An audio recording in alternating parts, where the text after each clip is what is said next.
اعوذ باللہ من الشیطان الرجیم بسم اللہ الرحمن الرحیم قال اللہ تعالی فی سورة العصر ان الانسان لفی خسر وقال عز وجل فی سورة یوسف وقلنا حاش للہ ما ھذا بشرا قال عز وجل فی سورة البقرہ ذالک الکتاب لا ریب فیہ ھدی للمتقین وقال عز وجل ان الشیطان کان للانسان عدوا مبینا قال اللہ تعالی فی سورة مریم یا اخت ہارون ما کان ابوک امرأ سوء وما کانت امک بغیا وقال عز وجل فی سورة الرحمن خلق الانسان قال رب انی دعوت قومی لیلا ونہارا وقال عز وجل ولا تقتلوا اولادکم خشیۃ املاق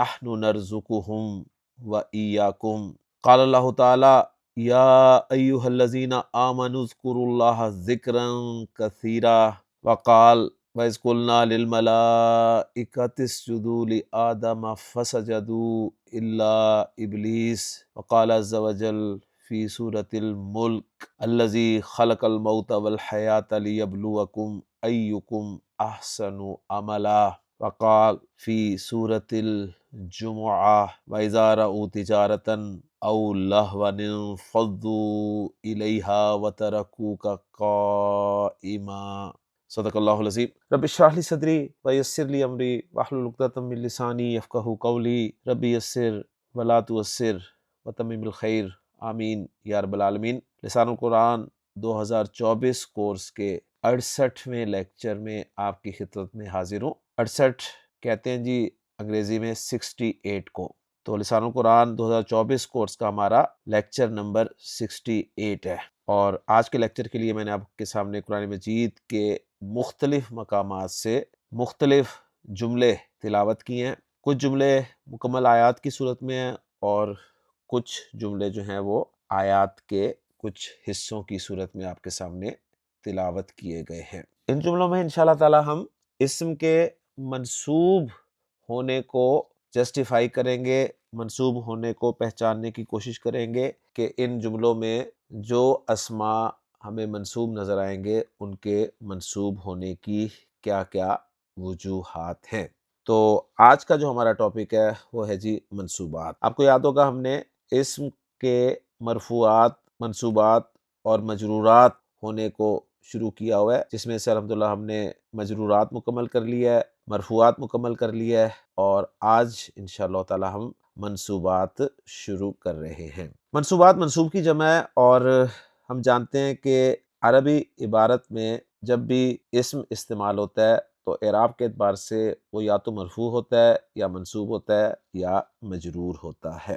اسم مرفوع، منصوب یا مجرور دو طرح سے ہوتا ہے، یعنی دو طرح سے ہم پہچانتے ہیں اسم کا اعراب، ایک حرکت کے ذریعے سے اور دوسرے آواز کے ذریعے سے۔ یعنی لسان القرآن کورس میں ہم نے پڑھا ہے کہ کسی بھی اسم کا اعراب، اور اعراب ذہن میں تازہ کر لیں، اعراب سے مراد اسم کی اینڈنگ ہے، اسم کی فنیشنگ ہے، یعنی عربی زبان میں استعمال ہونے والے ہر اسم کی فنیشنگ یا اینڈنگ جو ہے وہ یا تو حرکت کے ساتھ ہوتی ہے یا آواز کے ساتھ ہوتی ہے۔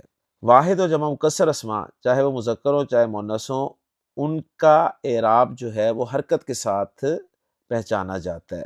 پیش حرکت کے ساتھ اس کا مرفوع ہونا پہچانا جاتا ہے، زبر حرکت کے ساتھ منصوب ہونا اور زیر حرکت کے ساتھ مجرور ہونا۔ جبکہ مثنیٰ اور جمع سالم جو اسماء ہیں ان کا اعراب حرکت کے ساتھ نہیں بلکہ آواز کے ساتھ پہچانا جاتا ہے۔ مثنیٰ کی آواز آنی کی ایک آواز ہے جو مرفوع آواز ہے، اور دوسری آواز ہے عینی کی جو منصوب اور مجرور ہونے کا پتہ دیتی ہے۔ جبکہ جمع سالم میں مذکر کی الگ آوازیں ہیں، مؤنث کی الگ آوازیں ہیں۔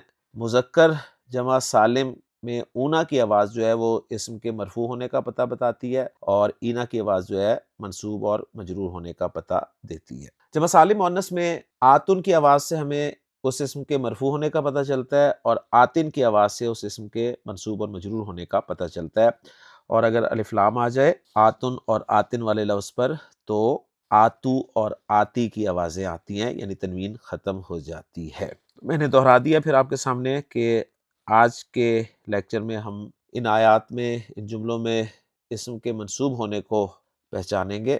تو اسم اگر واحد یا جمع مکسر ہوگا تو اس کا منصوب ہونا ہم نے حرکت سے پہچاننا ہے، اور کون سی حرکت ہوگی؟ وہ زبر حرکت ہوگی۔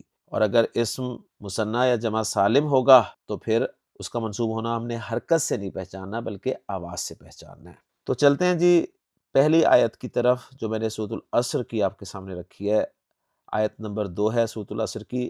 سورۃ العصر 3 آیات پر مشتمل ہے، جن میں سے پہلی آیت والعصر ہے، دوسری آیت آپ کے سامنے لکھی ہوئی ہے ان الانسان لفی خسر۔ تو اس آیت میں الانسانہ واحد اسم ہے، اور واحد اسم کا اعراب ہم نے حرکت سے پہچاننا ہے۔ تو الانسانہ کی فنیشنگ جو ہے وہ زبر کے ساتھ ہو رہی ہے، لہٰذا الانسان یہاں پر منصوب ہے۔ تو الانسان کے منصوب ہونے کی وجہ کیا ہے؟ تو اب ہم منصوبات کی فہرست تیار کرتے ہیں جی۔ تو الانسان کے منصوب ہونے کی وجہ انا ہے۔ آپ کو یاد ہوگا لسان القرآن کورس میں ہم نے پڑھا تھا کہ جملہ اسمیہ میں جب ہم تاکید پیدا کرتے ہیں انا کے ذریعے، تو جملہ اسمیہ کا مبتدا جو ہے وہ انا کی وجہ سے منصوب ہو جاتا ہے، اور خبر جو ہے وہ مرفوع رہتی ہے۔ اور انا کے جملہ اسمیہ پہ داخل ہونے کے بعد مبتدا کو اب انا کا اسم اور خبر کو انا کی خبر کہا جاتا ہے۔ تو یہاں پر الانسانہ منصوب جو ہے وہ انا کے اسم ہونے کی وجہ سے منصوب ہے۔ تو الحمدللہ جی کسی بھی اسم کے منصوب ہونے کی پہلی وجہ جو ہے وہ ہے انا، اور انا اس کی ایک فیملی ہے، انا کا انا، لاکنہ، لا اللہ اور لیتا۔ تو اسم کے منصوب ہونے کی پہلی وجہ یہ ہے انا اور اس کی فیملی کا اسم ہونا۔ چلتے ہیں جی دوسری آیت کی طرف، اور دوسری آیت جو ہے وہ سورہ یوسف کی ایک آیت کا حصہ ہے، اور یہ حصہ ہے کہ حضرت یوسف علیہ السلام کو جب عزیز مصر کی بیوی کی دعوت پر بلائی ہوئی عورتوں نے دیکھا تو وَقُلْنَا حاشا للہ، وہ بولی سبحان اللہ، ما ھذا بشرن۔ ہم نے ما ھذا بشرن والے جملے پر غور کرنا ہے۔ اس میں آپ کو بشرن جو ہے یہ منصوب نظر آ رہا ہے، واحد اسم ہے، اور واحد اسم منصوب زبر کے ساتھ ہوتا ہے، تو بشرن منصوب ہے، 2 زبر آپ کو نظر آ رہی ہیں، جبکہ سورۃ العصر کی آیت نمبر 2 میں ہمیں الانسان منصوب نظر آیا تھا 1 زبر کے ساتھ۔ تو یہ بات آپ نے سمجھ لی ہوگی کہ ہم نے پڑھا تھا کہ جب تنوین والے اسم پر الف لام داخل ہوتا ہے تو تنوین چلی جاتی ہے۔ تو الانسان اسم پر تنوین کیوں نہیں تھی؟ ال لگا ہوا تھا، اور بشرن میں تنوین کیوں ہے؟ اس لیے کہ یہاں پر ال نہیں لگا ہوا۔ تو بہرحال جی بشرن منصوب ہے۔ اب اس کے منصوب ہونے کی وجہ کیا ہے؟ تو یہ جملہ ہے جی ما ھذا بشرن، ایک منفی جملہ ہے جس کا ترجمہ ہم کرتے ہیں یہ کوئی بشر نہیں ہے۔ لسان القرآن کورس میں ہم نے پڑھا تھا کہ جملہ اسمیہ کو منفی بنانے کے لیے جملہ اسمیہ کے شروع میں ما حجازیہ استعمال کیا جاتا ہے۔ اہل حجاز والے ما استعمال کرتے تھے، اس وجہ سے اس ما کا نام ما حجازیہ پڑ گیا۔ ما حجازیہ جب جملہ اسمیہ کے شروع میں منفی بنانے کے لیے آتا ہے تو یہ جملہ اسمیہ کی خبر کو منصوب کر دیتا ہے، اور پھر جملہ اسمیہ کا مبتدا جو ہے وہ اب مبتدا نہیں کہلاتا بلکہ ما حجازیہ کا اسم کہلاتا ہے، اور خبر جو ہے وہ ما حجازیہ کی خبر کہلاتی ہے۔ تو یہاں پر بشرن منصوب ما حجازیہ کی خبر ہونے کی وجہ سے ہے۔ تو کسی بھی اسم کے منصوب ہونے کی جو دوسری وجہ ہے وہ ہے جی ما حجازیہ کی خبر ہونا۔ 2 وجوہات ہمارے سامنے آ چکی ہیں جی۔ اب چلتے ہیں ہم تیسری وجہ جاننے کی طرف، اور اس کے لیے سورۃ البقرہ کی آیت نمبر 2 میں نے آپ کے سامنے تلاوت کی ہے۔ آیت یہ ہے کہ اللہ تعالیٰ اس کتاب کا تعارف کروا رہے ہیں کچھ ان الفاظ میں کہ ذالک الکتاب لا ریب فیہ۔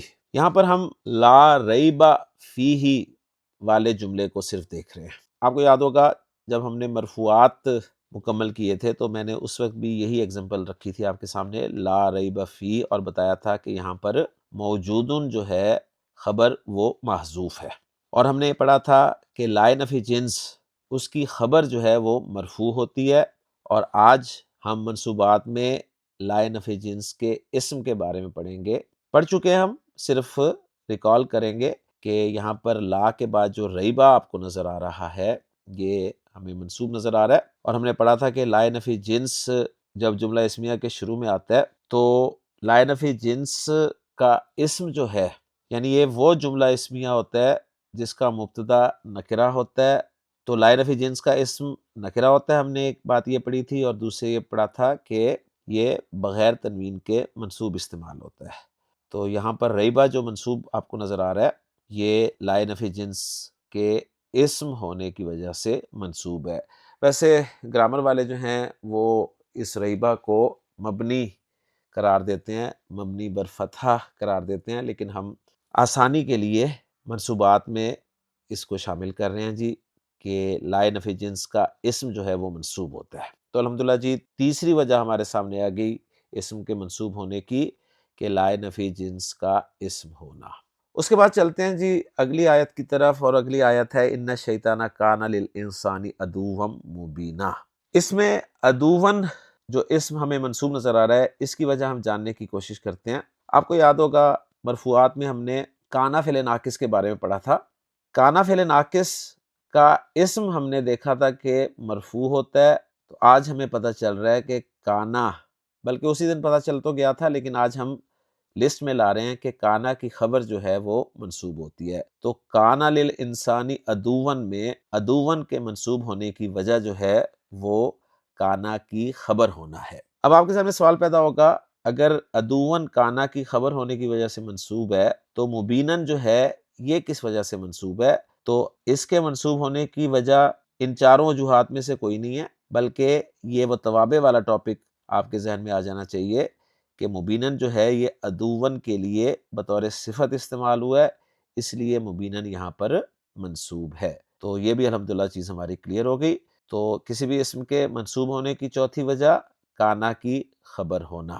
اس کے بعد ایک اور وجہ میں آپ کو بتا دیتا ہوں، عام طور پہ گرامر والے اس کو اس طرح سے ذکر نہیں کرتے، لیکن ہم نے چونکہ لسان القرآن کورس میں اس کو پڑھا ہے تو ہم اس کو سمجھ لیتے ہیں۔ اس کے لیے سورہ مریم کی ایک آیت آپ کے سامنے لکھی ہوئی نظر آ رہی ہے کہ حضرت مریم سلام علیہا جب حضرت عیسیٰ علیہ السلام کو گود میں لے کر اپنی قوم کے سامنے آئیں تو ان کی قوم نے ان سے کہا کہ یا اخت ہارون، اے ہارون کی بہن، ما کان ابوک امرأ سوء وما کانت امک بغیہ۔ اس پہ ہم پچھلے لیکچر میں تفصیل سے بات کر چکے ہیں، تو اس وقت میرا فوکس ہے جی یا اخت ہارون پر۔ اخت بہن کے لیے لفظ استعمال ہوتا ہے اور اخت یہاں پر منصوب استعمال ہوا ہے۔ تو یہ کیوں منصوب استعمال ہوا ہے؟ اس سے پیچھے دیکھیں یا ہے جو کہ حرف النداء ہے، اور جب ہم نے لسان القرآن کورس میں حروف ندا والا ٹاپک پڑھا تھا تو ہم نے پڑھا تھا کہ یا حرف ندا مختلف کمبینیشنز میں قرآن مجید میں استعمال ہوا ہے۔ جس کو ندا دی جاتی ہے اسے منادا کہتے ہیں، اور ہم نے یہ پڑھا تھا کہ منادا جب مضاف ہوتا ہے، منادا جب مضاف ہوتا ہے تو وہ منصوب ہوتا ہے۔ تو یہاں پر اخت منصوب کیوں ہے؟ یہ منادا ہے، یعنی اس کو ندا دی جا رہی ہے، اور یہ منادا مضاف ہے۔ اگر یہ مضاف ہے تو اس کا مضاف الیہ کیا ہے؟ وہ ہارون ہے جی۔ آپ کے ذہن میں فوری طور پہ سوال آئے گا مضاف الیہ تو مجرور ہوتا ہے، تو جی ہاں ہارون یہاں پر مجرور ہے۔ ہارون جو ہے آپ کو یاد ہوگا ہم نے غیر منصرف اسماء پڑھے ہوئے ہیں، غیر منصرف اسماء میں ہم نے دیکھا تھا کہ 6 نبیوں کے ناموں کے علاوہ باقی نبیوں کے نام جو ہیں وہ غیر منصرف ہیں، تو ہارون باقی نبیوں کے ناموں میں سے ایک نام ہے، لہٰذا یہ غیر منصرف ہوا۔ اور غیر منصرف اسم کے بارے میں آپ دو باتیں جانتے ہیں کہ ایک تو اس پہ تنوین نہیں آتی، اور دوسرے یہ مجرور بھی زبر کے ساتھ ہوتا ہے۔ تو یہاں پر ہارون جو ہے یہ مجرور ہے، اور اختہ جو ہے یہ مضاف ہے، ہارون مضاف الیہ ہے، اور اخت جو ہے یہ منصوب کیوں ہے؟ یہ منادا مضاف ہونے کی وجہ سے منصوب ہے۔ تو اسم کے منصوب ہونے کی ہمارے کورس میں جو نئی وجہ آئی ہے وہ ہے منادا مضاف ہونا۔ اب میں ذرا صرف اشارہ دیتا چلوں کہ گرامر والے اس منادا مضاف کو کس طرح سے لیتے ہیں، تو وہ اس کو مفعول کی کیٹیگری میں لے کے جاتے ہیں، جو کیٹیگری ہم آگے پڑھنے لگے ہیں۔ یعنی وہ یا کو ایک فعل کے قائم مقام مانتے ہیں اور فعل کا وہ صیغہ مانتے ہیں جس میں فاعل بھی موجود ہوتا ہے۔ تو فعل فاعل ملا کر وہ یہ جو ہوتا ہے مضاف الیہ منادا، اس کو بطور اس کے مفعول استعمال کرتے ہیں۔ تو بس سمجھنے کا فرق ہے، ہم نے ذرا آسان انداز میں بات سامنے رکھ دی ہے۔ تو ہمارے کورس کے مطابق منادا مضاف جو ہے یہ منصوب ہوتا ہے۔ تو الحمدللہ جی 5 وجوہات ہمارے سامنے آ گئی ہیں اسم کے منصوب ہونے کی، اور چھٹی وجہ جو ہے وہ ہمیں نظر آ رہی ہے سورہ رحمان کی آیت نمبر 3 میں، جس میں اللہ تعالیٰ نے ارشاد فرمایا خلق الانسان۔ خلقہ فعل ہے، الانسان اسم اور منصوب استعمال ہوا ہے۔ اب ذرا آپ نوٹ کریں کہ جب ہم نے سورۃ العصر میں ان الانسان لفی خسر پڑھا تو ہم نے کہا کہ الانسان منصوب ہے اور اس کے منصوب ہونے کی وجہ انا ہے، اور یہاں پر الانسان کے منصوب ہونے کی وجہ جو ہے وہ مفعول ہونا ہے۔ خلق فعل ہے، تو فعل کے بعد جب بھی ہمیں کوئی منصوب اسم نظر آتا ہے تو ہم اسے مفعول بناتے ہیں، اور پھر یہاں سے گرامر والے جو ہیں وہ مفعول کی کچھ اقسام بیان کرنا شروع کر دیتے ہیں جی۔ گرامر والوں کے نزدیک تو مفعول کی 5 قسمیں ہیں، لیکن ہم انشاءاللہ تعالیٰ مفعول کی 5 قسمیں نہیں پڑھیں گے بلکہ 4 قسمیں پڑھیں گے، کیونکہ 5ویں قسم جو ہے وہ قرآن مجید میں نہ ہونے کے برابر استعمال ہوئی ہے، اس لیے میں اس کو منصوبات میں آپ کے سامنے رکھوں گا بھی نہیں۔ تو مفعول کی پہلی قسم جو خلق الانسانہ میں آپ کے سامنے آئی ہے، جسے ہم نارمل مفعول کہتے ہیں، گرامر والوں کے نزدیک اس کا پورا نام ہے جی مفعول بہ۔ تو مفعول بہ ایسا منصوب اسم ہوتا ہے جس پر فعل واقع ہوتا ہے۔ خلقہ فعل ہے جس کے معنی پیدا کرنا، تخلیق کرنا کے ہوتے ہیں۔ اب یہ تخلیق کرنا، پیدا کرنا فعل جس اسم پر واقع ہو رہا ہے وہ الانسان ہے، اس اعتبار سے الانسان کو گرامر والے جو ہیں وہ مفعول بہ کہتے ہیں۔ تو اسم کے منصوب ہونے کی چھٹی وجہ جو ہمارے سامنے آئی ہے وہ ہے جی مفعول بہ ہونا۔ تو مفعول بہ جو ہے یہ منصوب ہوتا ہے۔ سورہ نوح کی ایک آیت آپ کو نظر آ رہی ہے جس میں حضرت نوح علیہ السلام نے اللہ تعالیٰ سے فرمایا تھا قال ربی انی دعوت قومی لیلاً و نہارا۔ آیت نمبر 5 ہے سورہ نوح کی، اس میں آپ کو لیلاً اسم جو ہے وہ منصوب نظر آ رہا ہے۔ حضرت نوح علیہ السلام نے اللہ تعالیٰ سے فرمایا کہ اے میرے رب، بے شک میں نے دعوت دی اپنی قوم کو لیلاً۔ اب یہ لیلاً اس کے معنی ہے رات۔ اب یہ لیلاً منصوب ہے، یہ بتا رہا ہے دعوت دینے کا وقت، تو اس کے منصوب ہونے کی وجہ جو ہے وہ فعل کے واقع ہونے کا وقت ہونا ہے۔ تو یہاں پر ہم مفعول کی اب دوسری قسم جو ہے وہ پڑھتے ہیں جی، وہ ہے مفعول فیہ۔ مفعول فیہ ایسا اسم ہوتا ہے جو فعل کے واقع ہونے کا وقت یا جگہ بتاتا ہے۔ مفعول فیہ ایسا منصوب اسم جو فعل کے واقع ہونے کا وقت یا جگہ بتائے۔ لیل رات، تو یہ وقت بتا رہا ہے، میں نے اپنی قوم کو رات کے وقت دعوت دی۔ آگے واو کے بعد نہارن بھی آپ کو منصوب نظر آ رہا ہے، تو اب یہ وہ توابع والا ٹاپک آ جاتا ہے کہ نہارن عطف ہو رہا ہے لیلن پہ۔ تو نہارن منصوب کس وجہ سے ہے؟ یہ لیلن پہ عطف ہونے کی وجہ سے منصوب ہے۔ تو اسم کے منصوب ہونے کی جو اگلی وجہ ہے وہ ہے جی مفعول فی ہونا، اور مفعول فی کسے کہتے ہیں؟ ایسا منصوب اسم جو فعل کے واقع ہونے کا وقت یا جگہ بتائے۔ مفعول فی کو دوسرے لفظوں میں ظرف بھی کہا جاتا ہے۔ ظرف کی 2 قسمیں ہیں جی، ایک ظرف زمان اور دوسری ظرف مکان۔ ظرف زمان کہتے ہیں اس منصوب اسم کو جو فعل کے واقع ہونے کا وقت بتائے، اور ظرف مکان کہتے ہیں اس منصوب اسم کو جو فعل کے واقع ہونے کی جگہ بتائے۔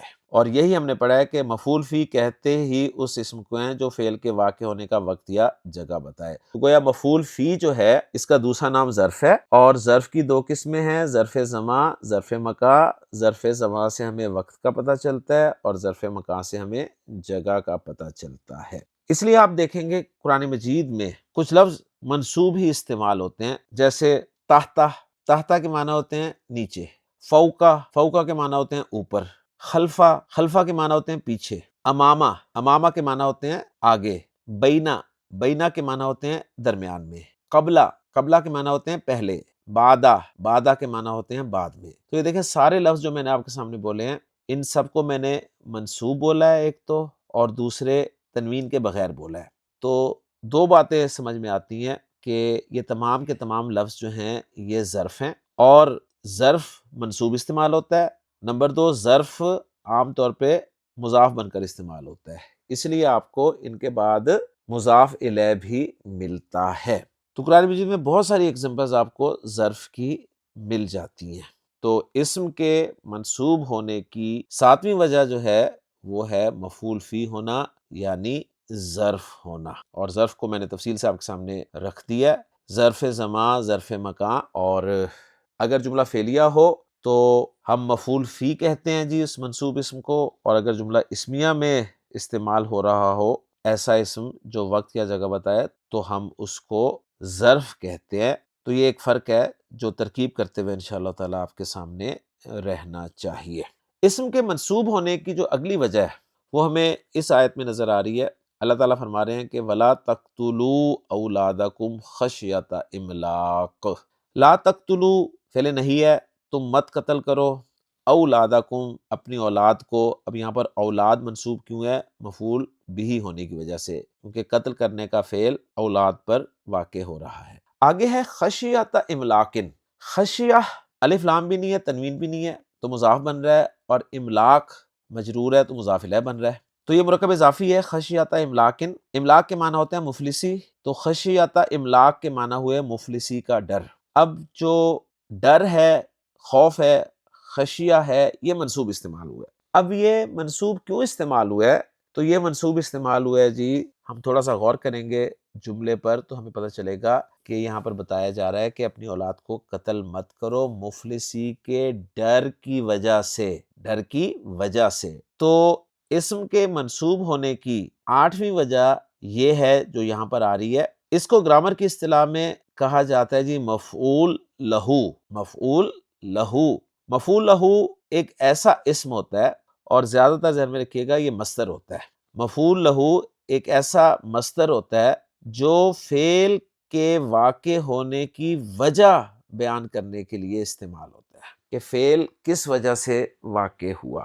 وَلَا تَقْتُلُوا أَوْلَادَكُمْ، اپنی اولاد کو قتل مت کرو، کس وجہ سے؟ خشیۃ املاقن، مفلسی کے ڈر کی وجہ سے۔ نحن نرزقہم، ہم انہیں رزق دیں گے، وَإِيَّاكُمْ، اور تمہیں بھی تو دیتے ہیں۔ تو یہاں پر خشیۃ منصوب جو استعمال ہوا ہے یہ مفعول لہو ہونے کی وجہ سے استعمال ہوا ہے۔ تو الحمدللہ جی 8 وجوہات ہمارے سامنے آ گئی، جن میں سے 3 جو ہیں مفعول کی اقسام ہمارے سامنے ہیں۔ خلق الانسان مفعول بھی، دعوت قومی لیلاً مفعول فیہ، لا تقتلوا اولادکم خشیۃ املاق مفعول لہو۔ تو میں نے آپ کو کہا تھا کہ گرامر والوں کے نزدیک مفعول 5 ہیں، مفاعیل 5 کے تحت وہ انہیں ذکر کرتے ہیں۔ ہم 4 مفعول پڑھیں گے، لہٰذا ہمارے نزدیک مفاعیل 4 ہوں گے۔ تو اب جو چوتھا اور آخری مفعول ہے یا مفعول کی قسم ہے وہ آپ کو اس آیت میں نظر آئے گی۔ اس میں اللہ تعالیٰ نے ارشاد فرمایا یا ایھا الذین آمنوا اذکروا اللہ ذکرا کثیرا۔ تو یہاں پر جو ذکر لفظ ہے اس کے حوالے سے ہم بات کریں گے، یہ منصوب کیوں استعمال ہوا ہے۔ تو الفاظ پہ غور کرتے ہیں جی۔ اللہ تعالیٰ فرما رہے ہیں ایمان والوں سے کہ اذکروا، اذکروا فعل امر ہے، تم سب ذکر کرو۔ کس کا ذکر کرو؟ اللہ، اللہ کا۔ تو یہاں پر اللہ اس میں جلالہ منصوب کیوں ہے؟ مفعول بھی ہونے کی وجہ سے۔ آگے ہے ذکرن، ذکر کے معنی ہے ذکر کرنا۔ تو اگر ہم اس کا ترجمہ کرنے کی کوشش کریں تو کچھ یوں ہوگا، اللہ کا ذکر کرو، ذکر کرنا۔ تو کوئی بات سمجھ میں نہیں آ رہی۔ اب یہاں پر ایک چیز آپ نوٹ کریں کہ یہ جو ذکرن منصوب استعمال ہوا ہے، یہ اذکرو فعل جو ہے نا اسی کا مصدر ہے اصل میں، ذکر یذکرو ذکرن۔ تو یہ والا منصوب پہچاننا سب سے آسان ہوتا ہے۔ یہ مفعول کی قسم ہے اور اس کو کہا جاتا ہے جی مفعول مطلق۔ اس کا نام ہے جی مفعول مطلق۔ تو مفعول مطلق اصل میں ایک ایسا منصوب اسم ہوتا ہے اور یہ مصدر ہوتا ہے، اور مصدر اسی فعل کا ہوتا ہے جو پیچھے ذکر کیا گیا ہوتا ہے۔ اس کے روٹ لیٹرز سے ہی بنا ہوتا ہے، یا پھر اس فعل کے جو کوئی معنی ہوتے ہیں ان معنی کا مترادف مصدر ہوتا ہے۔ یہ میں ابھی آپ کو مثال دے کے سمجھا دوں گا۔ تو یہاں پر بالکل بات کلیئر ہے کہ یہ جو ذکر ہے یہ مصدر ہے اور اذکرو فعل کے ساتھ ہی استعمال ہوا ہے۔ تو جب آپ اس کو پہچان لیں کہ یہ مفعول مطلق ہے تو اب اس کا استعمال ہم دیکھتے ہیں کہ کیوں ہوتا ہے۔ تو مفعول مطلق جو ہے یہ زیادہ تر فعل کی تاکید کے لیے استعمال ہوتا ہے، زیادہ تر یہ فعل کی تاکید کے لیے استعمال ہوتا ہے۔